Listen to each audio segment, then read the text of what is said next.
Hello, welcome back to the Project Hercules Diaries. I'm going to be assembling the engine, or at least one half of it. I have checked that there is clearance around the conrod to the engine case, and the assembly of the engine takes quite a bit of thinking about. There's only one way it can be done.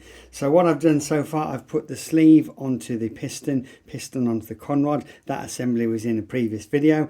I've lifted the engine cases with the two bearings in, and the spacers I've gone over the crankshaft as well, so that is in place. The next job is to fit the sleeve drive bearing and the sleeve drive crank, and that's the bit that's quite fiddly because you've got to engage the sleeve drive crank into the ball joint of the sleeve itself, and at the same time it's got to fit inside the bearing, and it's quite a tight tolerance, so that takes a bit of fiddling. I'm going to do that now, but luckily, because I'm super awesome, I'm going to do that dead quick. 3, 2, 1. Boom! There we go. Sleeve drive bearing. Next, the sleeve drive crank. 3, 2, 1. Oh, the man's good. Right, there is the sleeve drive crank. Now, the sleeve drive crank has gone slightly lower than its final position, and the reason for that is that there's nothing to stop it falling through. Once the spacer plate and the sprocket is on, the spacer plate keeps the timing chain off the base of the case. And it also serves with the sprocket and these 3 bolts here to pull this up into situ. And what you need to do is to tighten those bolts quite carefully, just a tiny bit at a time, so it lifts the bearing and doesn't jam it in situ. So I'll be doing that next. Before I do that though, that's the chain tensioner needs to be fitted first, because once the 2 sprockets go on, then the chain tensioner can't be fitted afterwards. The chain tensioner goes on next. So not the cam chain, it's not the cam chain. The chain tensioner goes next, and here we go. 3, 2, 1. There we go, chain tensioner fitted. Next is to put the locking ring around here. That ring goes over the crankshaft, and when you put the 3 bolts in situ, the sprocket goes onto the spacer ring. That ring serves 2 purposes. One, it holds the chain off this base of the engine case, and the second thing it does is to lock the crankshaft in position, so the crankshaft then can't move. It's bolted up tight to both of the bearings. The bearings are held in with the circlips, and the other side of the crank obviously will be supported in the other case. So I'm going to fit that now. It's quite a small part, you might not be able to see when it's on, but I'll show you in 3, 2, 1. Boom, there it is. And that took longer than expected because I put it down somewhere, and you know what, I couldn't bloody find it anyway. Anyway, I now have it, and you can see it's slightly proud of the crankshaft, so when the sprocket's bolted down, it keeps the inner face of the sprocket away from this case, so there's room for the chain to run, and it's also going to trap everything together.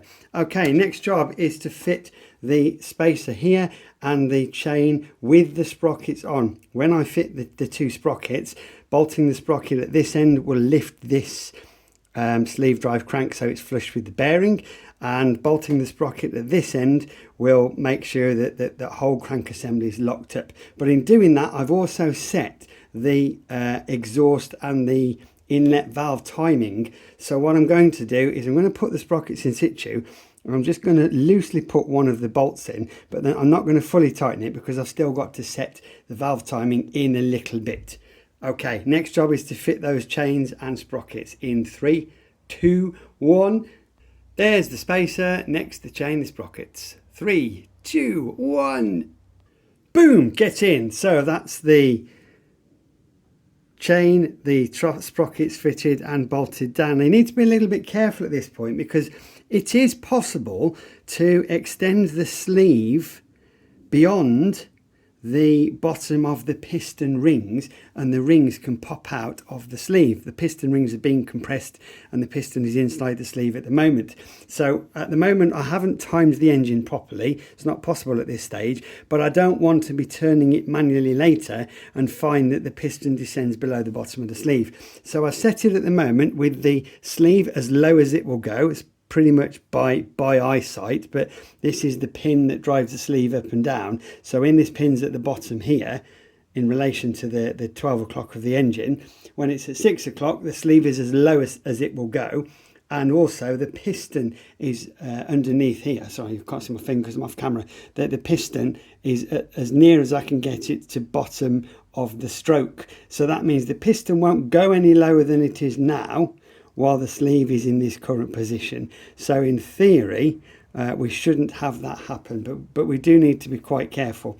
When we're timing this engine for demonstration, it's quite easy because you can see the valves and you can see where everything is. Once we've got the other half of the crankshaft on and we do a final assembly with all the Loctite and everything else, it'll be a different ball game altogether, and we need to make an index wheel with degrees on and make sure we've got everything clear. Otherwise it would be disaster if you're all together and ping, a ring pops out at the bottom of the sleeve, because that means it's all got to come apart again. Okay, having done that, next job is to fit the chain tensioners and the bolts on here, just to tension the chain up so everything's hunky-dory, and also to fit the outer bearing and the special carrier we made so we can time the engine without having to put the timing cover on, because this, as you just saw there, it's a little bit wobbly still. You can see that just moving there when I tension the chain, and we don't want that. So there's a special carrier that holds the bearing there that we fit as well. So I'm going to do that now. I'm going to put the chain tensioner in and the bearing carrier in 3, 2, 1. That's the cam chain tensioner fitted with the shims in place. I forgot, I think about the right level of tension on there. We don't want it too tight, but equally we don't want it flailing round. So that's a good starting point on that. Next, the carrier for the bearing. 3, 2, 1. Oh, cancel that. No, it's not. Next is the ignition timing plate. Put the ignition timing plate on so we can get the electronic ignition set up, and then will be the bearing carrier. There's the ignition timing plate with the 2 magnets on for the electronic ignition. Now there's no way to time this yet. I'm just doing an assembly, but I'm going to put most of the bits on just to make sure that everything runs okay.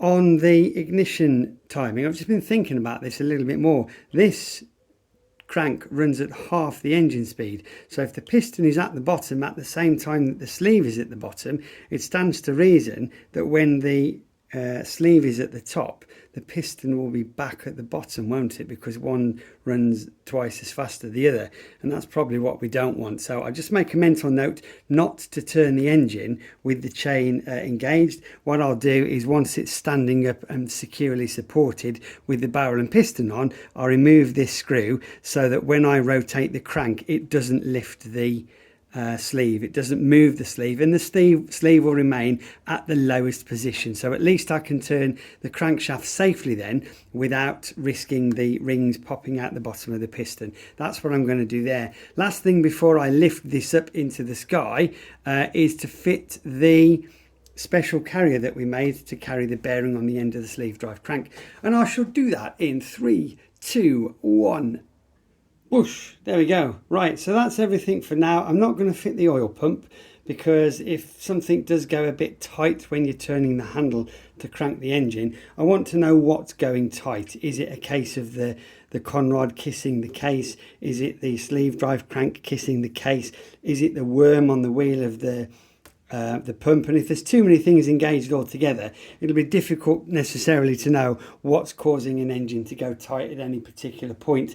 So the next job is to stand it up and to drop on the sleeve compression ring and to drop on the barrel. I could do that while it's standing down and then stand it up. I could stand it up and then do that. But what I'm going to do actually is go down the pub, because the local pub's got a bite night on tonight, and I feel like a pint. Anyway, I'm on holiday, so what do I care? Right, that's it for tonight. Thank you for watching. More updates to follow. Thanks for all the comments as well. Really enjoying hearing what people think about the whole project. Nobody's called me a nutter yet, which is a bit of a surprise, but there we go. Right, have a great evening, and I'll speak to you all soon.